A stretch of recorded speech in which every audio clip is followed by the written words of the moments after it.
Emerson's heartbeat raced as she stepped onto Blake's private yacht, her satin gown billowing gently around her.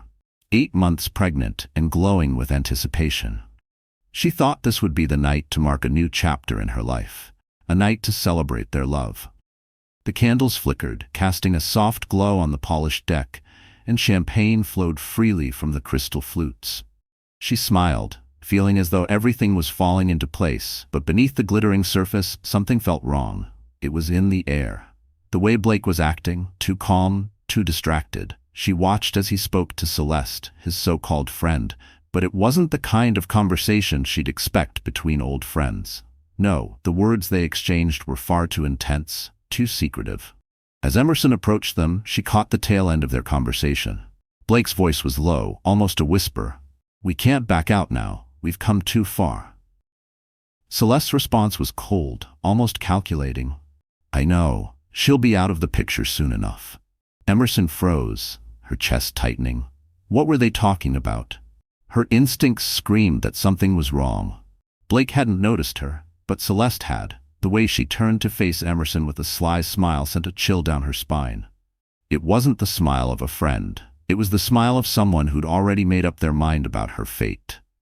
Emerson tried to back away, to retreat from the horror slowly creeping into her mind. But before she could move, Celeste's cold, unforgiving hand shot out and shoved her forward. "Emmy!" she screamed, but her voice was drowned by the roar of the yacht's engine. Her body plunged into the icy darkness below, the water swallowing her whole. She flailed for a moment, the weight of her pregnant belly dragging her down as the freezing ocean closed over her. Her heart hammered in her chest, but the shock was worse than the cold. The yacht continued its slow drift away. The sound of the engine faded with each passing second. Emerson's breath came in ragged gasps as she struggled against the pull of the sea, fighting to stay afloat. But the weight of the waterlogged gown and the exhaustion from her frantic efforts was too much. Her mind grew hazy as she sank deeper, her screams swallowed by the depths above her. The yacht didn't even hesitate. No one looked overboard. Blake didn't glance back. He didn't even flinch. His back was turned, a cigar now lit between his lips, the soft glow of the ember illuminating the emptiness. In his eyes, there was no sign of guilt, no remorse, only the cold indifference of a man who had already discarded her. Celeste's laughter rang through the night air as the boat roared further into the distance. It was the sound of victory, of a plan fulfilled. But Emerson wasn't finished yet. The cold water burned against her skin, but she would not go quietly. She wouldn't let them win. "Blake," she whispered, but no one was there to hear her. The words fell into the ocean, lost, as the yacht continued on its path. Emerson's body was dragged deeper into the black abyss. The waves pounded against her, relentless, unforgiving. The cold water seemed to grow colder with each passing second, her heart sinking along with her body. Every instinct told her to swim, to fight, but the weight of her gown, the strain of the baby inside her, and the overwhelming shock made it harder to keep going. With every kick, the hope of someone, anyone, seeing her, of someone throwing her a life buoy or even glancing back, faded into nothing. There was no rescue. The yacht had already vanished from view, Celeste's laughter still echoing in her ears. It was as if she had never existed. Emerson gasped for air, but the cold sea filled her lungs instead. The pain of betrayal was sharper than the freezing waters that enveloped her. How had it come to this? She had been married to Blake for so long, loved him with everything she had. But now she realized it wasn't love he had given her. It was a lie. A rough hand grabbed her, pulling her from the water. Emerson couldn't see the face of the man who saved her, her eyes barely open, the world spinning. He dragged her onto his weathered boat, each motion harsh and unfamiliar. She coughed violently as water poured from her lungs, her body convulsing. She gasped, trying to focus on the figure above her. The world was dim and blurry, but the life inside her was strong, too strong to let go. The fisherman didn't speak at first, just pressed his hands over her chest, pushing until water finally came out in a violent rush. Emerson gasped for breath. Her baby kicked fiercely, as if it knew the danger had passed. She wasn't dead. She was alive, and so was her child. "Where am I?" she croaked, barely able to form the words. The fisherman didn't answer immediately. He simply looked down at her with tired, weathered eyes. "Alive," he said softly, his voice thick with exhaustion. Emerson stared at him, trying to make sense of everything. She had been left for dead, but she wasn't. She was alive, and so was her baby. But now what?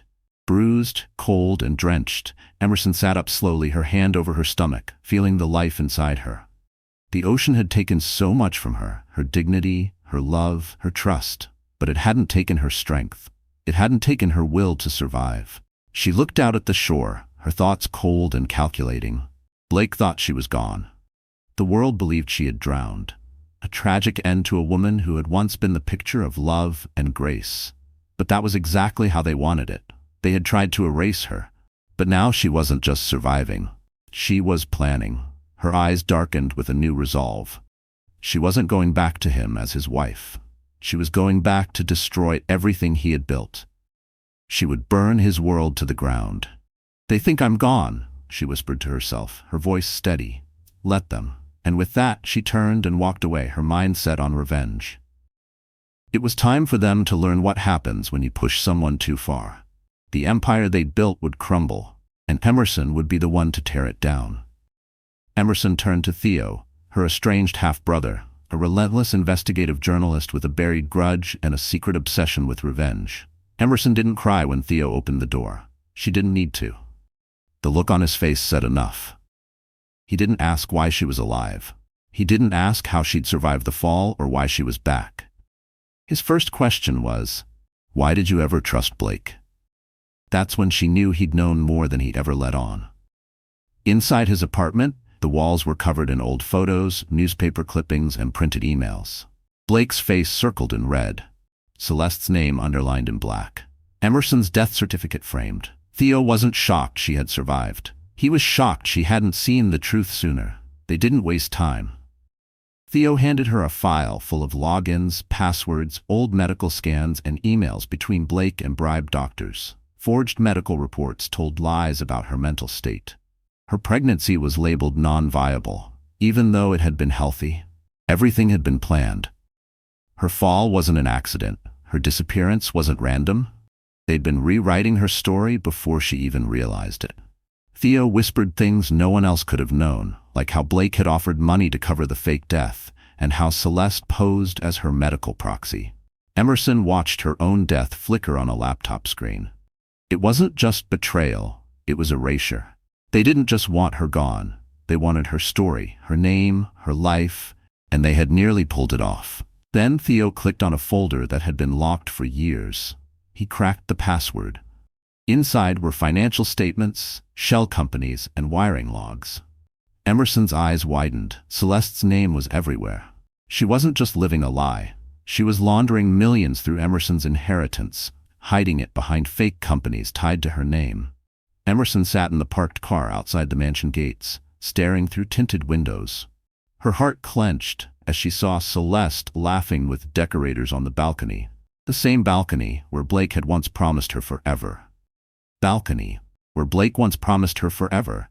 Celeste moved like she owned the place. Barefoot, wearing Emerson's silk robe, drinking from Emerson's crystal glass. She even wore the same scent. It was all wrong. That wasn't her home anymore. It was a stolen stage for someone else's lie. Inside, hidden security footage played on Theo's laptop. Celeste had turned Emerson's dream house into her personal palace. She changed nothing, kept the paintings, the couch, even the baby room furniture Emerson had picked out. Only now, the crib was filled with fake gifts and press clippings. Celeste had copied Emerson's shopping lists, leaving notes like pregnancy craving, vanilla cake in Emerson's handwriting. She wasn't just pretending to be pregnant. She was pretending to be Emerson. Blake, on the other hand, was busy planning a sympathy-fueled proposal. He hired PR agents to shape the story. Tragic loss leads to new beginnings. The media was already being fed lines about a strong man recovering from heartbreak. But Emerson saw it for what it really was, performance. Blake didn't look sad in the pictures. He looked focused, calculated. This wasn't grief, it was strategy. Then Theo handed her a flash drive. "You need to see this." On the screen was an encrypted file buried deep in legal records. It took minutes to open, but when it did, Emerson froze. It was a trust document, a $1 billion inheritance linked to her unborn child. Not Blake, not Celeste. Her child. The key to a fortune. No one was supposed to find it.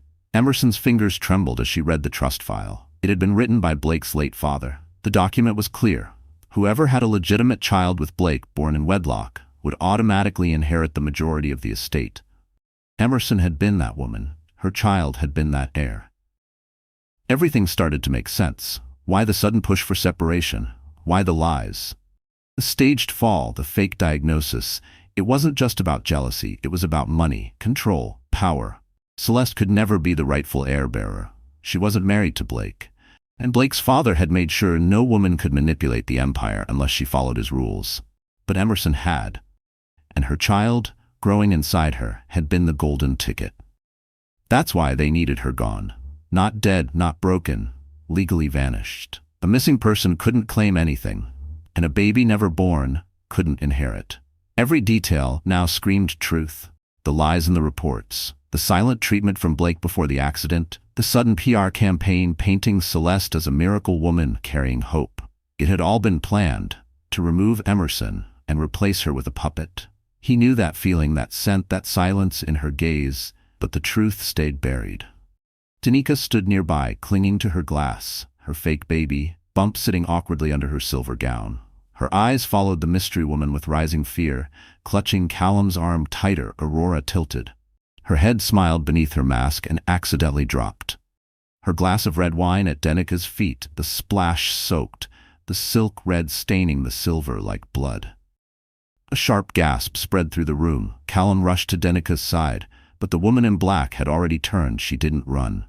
She floated out, slow, graceful, deliberate, vanishing into the night like a ghost. Who had come back only to haunt Callum's heart, raised his eyes, scanned the room all night. He couldn't sleep. He couldn't think because those eyes, the ones behind the mask, felt like a ghost.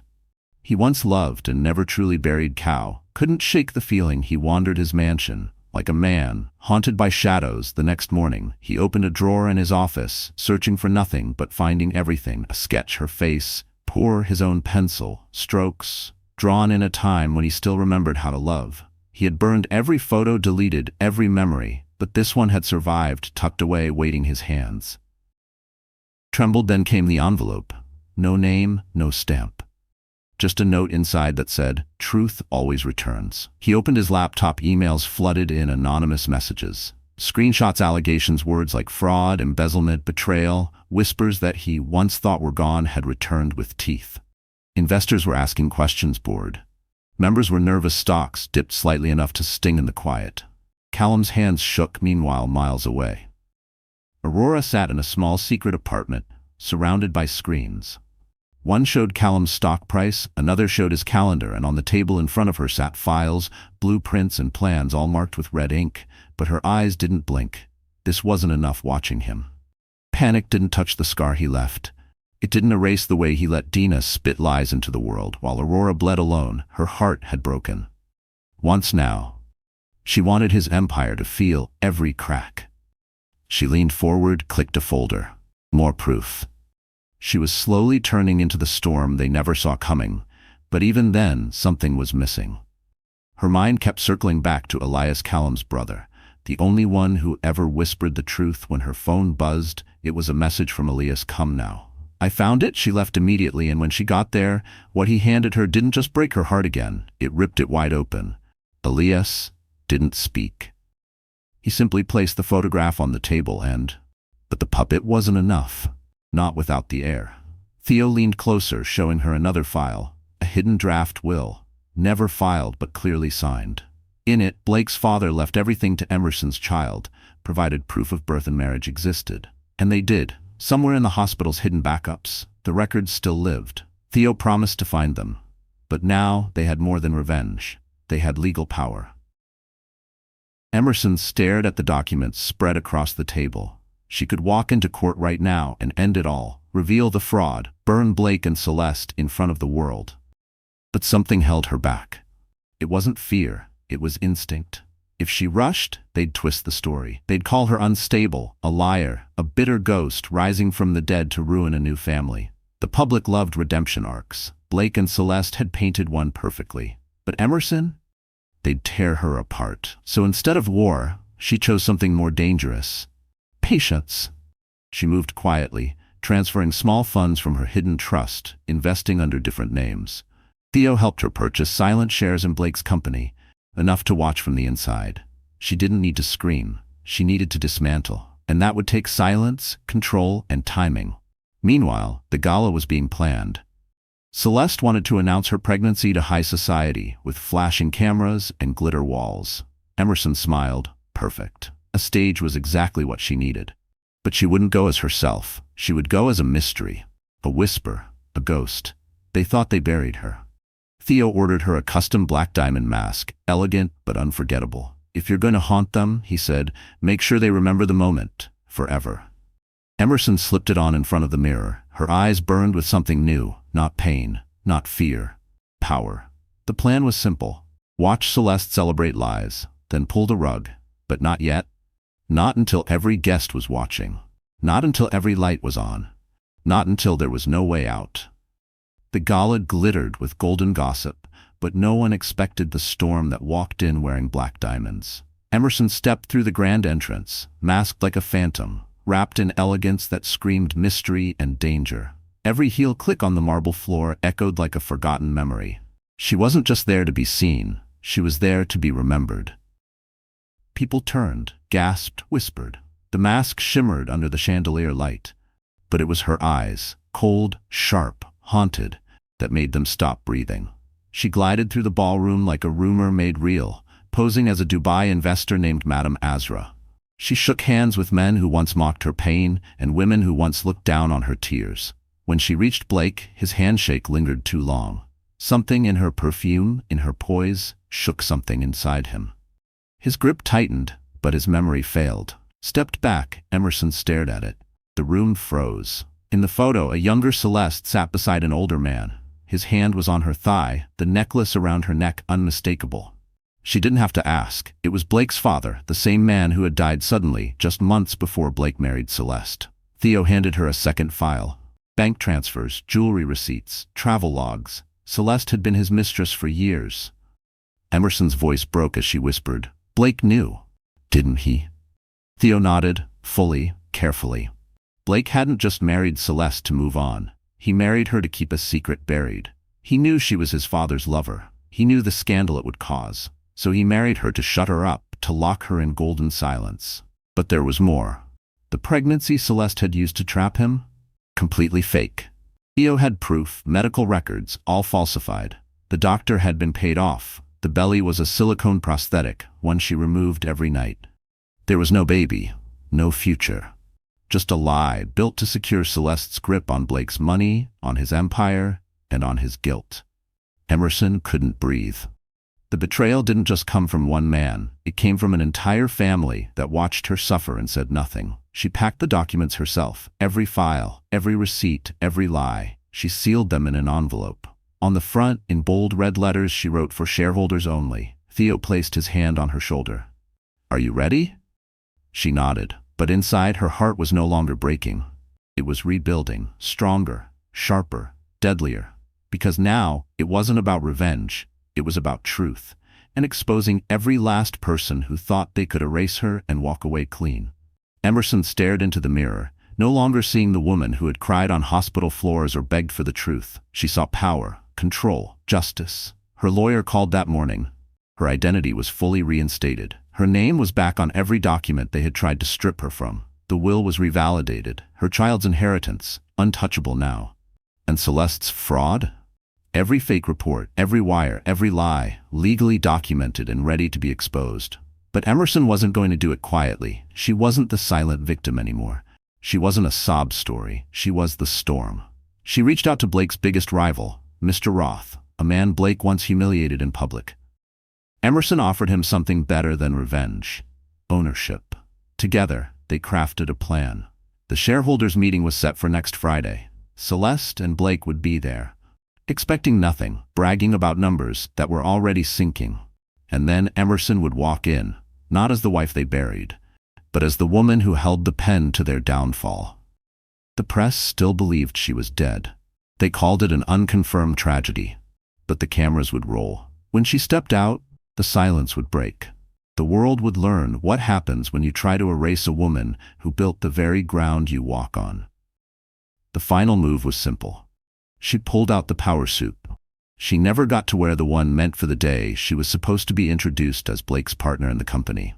She wore it now, not as his wife, but as the force that would destroy him. Her heels clicked down the hallway of the skyscraper boardroom.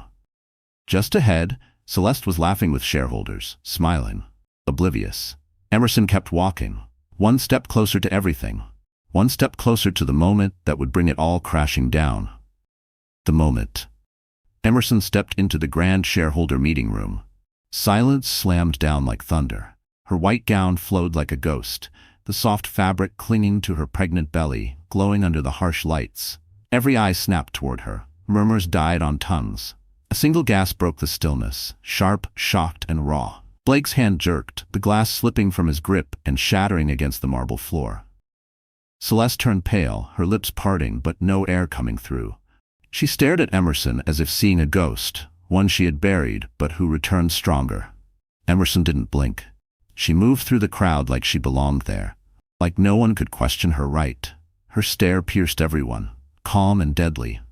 Blake's mouth twitched but no words came. His lie was standing in front of him, radiant, real, and pregnant with truth. Celeste clutched the edge of the table, trying to stay upright. No one moved. No one breathed. Emerson didn't need to scream. Her presence screamed for her. It told every secret, burned every fake truth. Her silence was louder than war. Then, without a word, she stopped in front of them. Blake, Celeste. The board. The press. She slowly reached into her white leather bag and pulled out a black recorder. The room leaned forward, caught in the storm of what was coming. Blake's heart pounded so loud he thought everyone could hear it. Celeste's hand trembled, and Emerson, calm and steady, pressed play. A sharp click, then silence again, and then his voice filled the air. Blake's voice, soft, sweet, and full of lies. I swear to you, Celeste, believe her, I promise. The room froze, eyes widened, faces twisted in shock, cameras flashed, reporters looked around, unsure if this was real. But Emerson didn't flinch. The recording continued. His voice again, she's just a burden, now. The baby wasn't even supposed to happen. The crowd gasped. A low cry echoed from one of the shareholders. Celeste's voice followed, soft and snake-like. Just make sure she disappears before the baby comes. We'll take over the company, you and me. The air turned heavy. The walls seemed to breathe, pressing in on Blake. He stared at the recorder like it was alive, like it had teeth. Celeste's hand shot out, reaching for it, but Emerson stepped back. Not yet, she said coldly, and pressed another button. More voices, more lies. A recording played, Celeste pretending to cry in a doctor's office. There's no heartbeat, she whispered. I lost the baby. Gasps rippled again, then a different voice, her friend. But you were never pregnant. You faked everything. Chaos began to stir. Board members exchanged glances. The truth was here, and it was brutal. Emerson pressed the final clip. Blake bragging to a friend about stealing company funds to cover Celeste's fake lifestyle. The room spun. Then silence, silence full of judgment, betrayal, and fear. Then Emerson reached back into her bag, pulled out a thick envelope, and slammed it onto the table. Legal documents, she said. You'll want to read this next. Blake swallowed hard. Celeste backed away, but Emerson wasn't finished. Not yet. Celeste turned sharply, eyes wide, ready to run. But Emerson stepped in her path. Eyes locked like steel. The room held its breath. Celeste's lips quivered. Move, she hissed. But Emerson didn't budge. Her voice was calm, cutting. Why run now, Celeste? You loved the spotlight. Cameras clicked, lights flashed. Emerson reached into her folder and pulled out a stack of photographs. Recognize these? She threw them on the table. Photos of Celeste with Blake's father, laughing, kissing, whispering in dark corners. A hush fell over the room. Blake looked like he'd been punched. That's not true, Celeste began. But Emerson raised a hand. Receipts, she said, tossing paper after paper. Expensive jewelry paid in his name, delivered to your address. Celeste turned red, then white. It wasn't like that. No, Emerson stepped forward. What about the email you sent to the clinic asking for fake ultrasound prints? Another gasp. You used a fake baby to steal my life, my husband, my company. Celeste shook her head, words stumbling. It was his idea. Liar, Emerson snapped. You were the poison. But today, it ends. Celeste backed into the table, her empire, her mask, crumbling. Emerson's finger hovered over a remote. Celeste's eyes darted. "What are you doing?" she whispered. "Ending the game," Emerson said, pressing the button. The screen behind them lit up. Everyone turned to look, and what they saw next made their hearts stop. The screen flashed white, then revealed the final truth. DNA test results confirmed Emerson's unborn child is biologically related to Blake Montgomery. The room erupted. Gasps, whispers, shock. Emerson didn't blink. Blake staggered, reaching for the chair behind him. That's my child." He muttered as if the words were foreign. Celeste stood frozen. "That can't be. That's not possible." Emerson turned, calm and collected. "It is," she said. "You said I wasn't supposed to get pregnant, but I did, and I kept our child safe while you tried to erase us." Blake's face paled. The board members stood, papers in hand, whispering rapidly. "It also proves Celeste's pregnancy was fake," Emerson continued. "There was never a second heir, only lies." Celeste dropped into the nearest chair, staring blankly.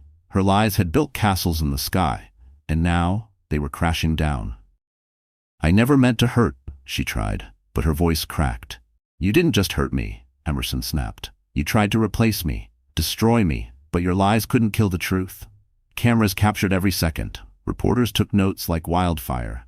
"With this proof," Emerson added, "my child is the rightful heir, not your fantasy." Blake looked at her, completely broken.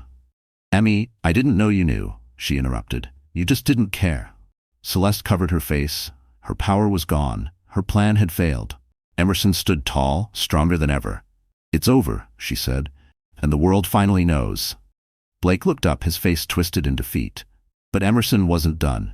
She looked at him, and her eyes asked one question. What will she do with all this power now? Silence fell again, heavy and sharp. Then a board member cleared his throat. "Miss Emerson," he said, "we'd like to offer you full control of the company. The shares, the title, the power. It's all yours. You've earned it." Emerson's heart raced. Everything she'd built, lost, and fought to reclaim was now before her. Another added, "We'll support any legal action you take against those who wronged you." Blake, Celeste. The power was intoxicating, but it came wrapped in pain. She turned to face them both. Blake, her once husband, now a shattered man.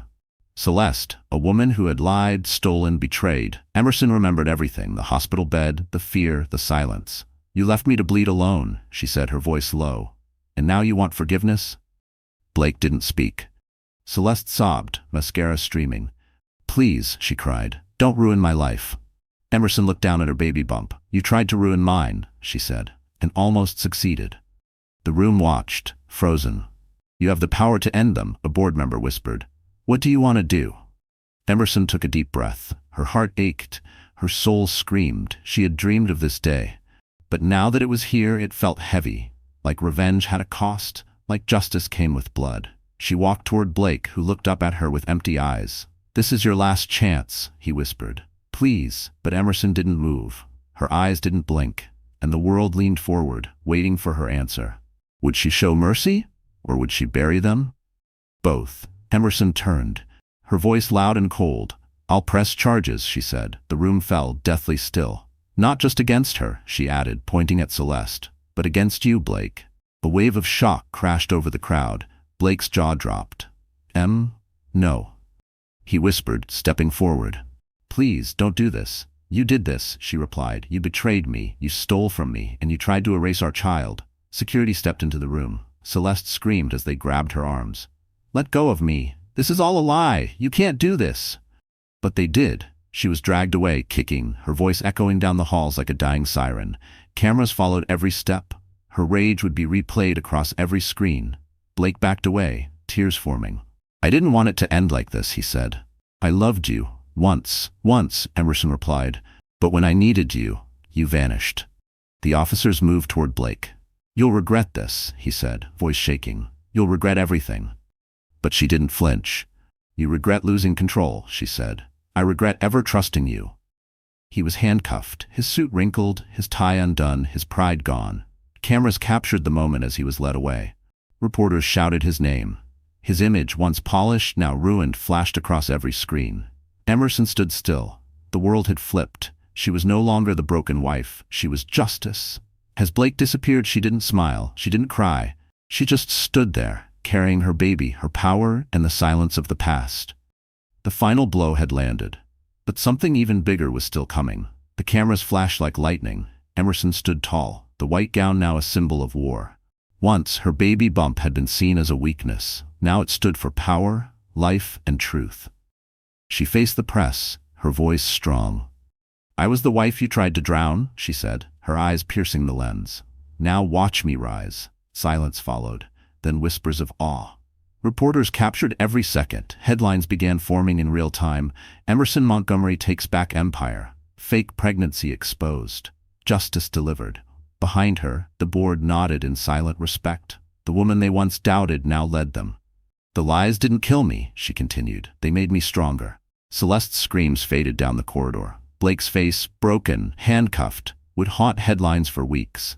But Emerson was done looking back. She had a future to build, for herself and her child. She had reclaimed more than a company. She had reclaimed her name, her strength, her truth, and no one could take that from her again. But as she turned from the cameras, a question lingered in her heart. The empire was now hers, but at what cost? Could power fill the hole they had carved in her soul? Could victory undo the pain? The screen cut to black, but her voice echoed still, not in rage, but in warning. Emerson had risen, and nothing would ever be the same again. Emerson stood alone in the ruins of her father's empire. The cold glass windows, once sparkling with wealth, now reflected only her defiant stance. The empire was gone, just a memory of power, greed, and corruption. She could still hear the echoes of the lavish events and the whispers of deals made in dark corners. It all felt so distant now, like something she used to believe in. But she was no longer that person. She looked at the papers scattered across the floor, the remnants of a dynasty built on lies. She wasn't interested in any of it. She couldn't be. She'd lost too much to this world of betrayal. Emerson felt the weight of everything. She'd once been taught about inheritance, legacy, dominance, but it all meant nothing to her now. The luxury that had once been the symbol of success was nothing but a hollow shell. She would burn it all down. The wealth, the power, the empire. None of it would save her. The world she had known would crumble with her choice. But she would rise from its ashes. She'd use her inheritance, the very money that had come from such evil, to build something different, something pure. She'd create shelters for women abused by powerful men like her father, women like herself. She could no longer stand to be part of the system that had crushed her. And now, she would tear it down from the inside out. The air was thick with the heaviness of her decision. Emerson felt as if she were stepping into an unknown world, unsure of what awaited her, but certain of one thing: she would never be part of the old empire again. The luxury faded from her mind, replaced by a quiet sense of defiance. She wasn't running from the past, she was rebuilding her future. Her eyes hardened. The fire in her heart burned brighter. She was ready to destroy it all, to make it right. For herself. For those who had suffered. And no one, not even the memories of her father's empire, would stop her. The courtroom was silent. As the judge's gavel echoed through the room, the sound reverberated off the walls, marking the final blow to Celeste and Blake's twisted empire. They sat side by side, their faces pale, their bodies stiff with dread. It was over. The life they had built on lies, manipulation, and ruthless ambition was crumbling around them. 25 years, the judge declared, for attempted murder and high-level fraud. The words hit harder than any blow. Blake's face twisted in disbelief, while Celeste's eyes filled with rage. But neither of them spoke. There was nothing they could say. The empire they had worked so hard to create, the wealth, the influence, it was all gone. Now they were nothing more than criminals. Their fate sealed by their own greed. Emerson, standing at the back of the courtroom, watched in silence. Her face was cold, unreadable. She had come to see them pay for what they had done to her family, and to everyone they had destroyed along the way.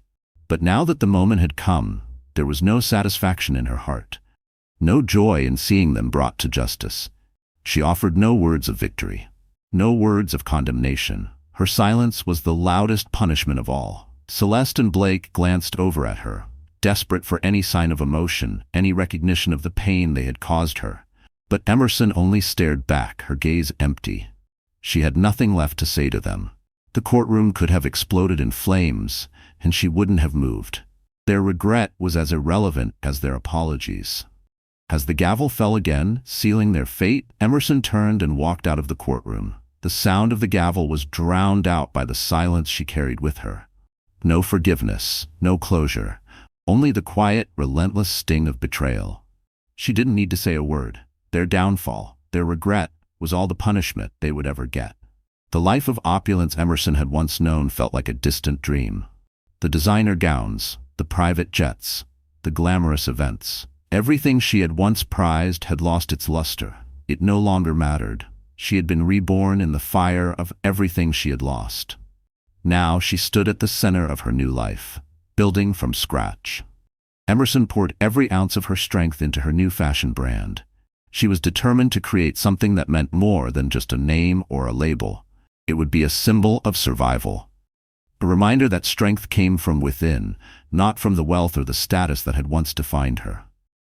The journey was grueling. It wasn't easy, starting over, especially when the world knew her as the heiress to an empire of corruption.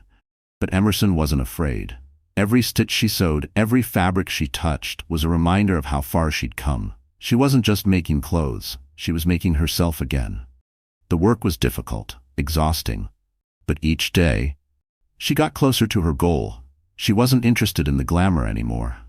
This was about proving something, to herself, to the women who had been silenced, to the ones broken by men like her father. She would make something that would last, something that would empower others to find their own strength. And as she worked, her heart healed. The struggle made her stronger. Emerson was no longer a woman defined by her father's empire. She was a woman who had fought to create her own place in the world, a woman who had reclaimed her life, her voice, and her future. Emerson had never imagined she would allow herself to love again after everything she had been through. Her father's betrayal, Celeste and Blake's cruelty. Her heart had felt too shattered to heal. But love, in its quiet, unassuming way, began to find its way back into her life. Daniel had been a steady presence in her world, a man who had helped her pick up the pieces when everything had seemed lost. He had been there for her when she needed someone to believe in her, someone to see her not as the heiress to an empire, but as a woman with her own strength. Emerson didn't fall in love with him because she was trying to replace Theo, the love she had lost. No, she fell in love with Daniel because he allowed her to rebuild, to find herself again. With him, she didn't have to pretend. She didn't have to hide her scars. He saw her, truly saw her, and loved her, not in spite of her pain, but because of how she had overcome it. It wasn't a grand, passionate love. It wasn't about sweeping gestures or bold declarations. It was quiet, steady, a soft breeze after the storm. And as Emerson allowed herself to open her heart to Daniel, she knew this love was different. It wasn't about saving her. It was about allowing her to be herself in the moments they shared together. Emerson found peace. She didn't need the world to know about their love. What mattered was that it was real. And for the first time in a long time, Emerson felt like she was healing. The wind kissed Emerson's face as she stood on the cliff, looking out at the vast ocean. It had been the ocean that tried to take her once, that had threatened to swallow her whole. But now, standing on its edge, she felt the waves whisper a different story. Her story. The past was still there, lingering in the corners of her mind. The pain, the loss, the betrayal. It all had its place in her journey. But she had won. Not just for herself, but for every woman who had ever been silenced. Every woman who had ever been told she wasn't enough. She had fought, she had survived, and now she was free.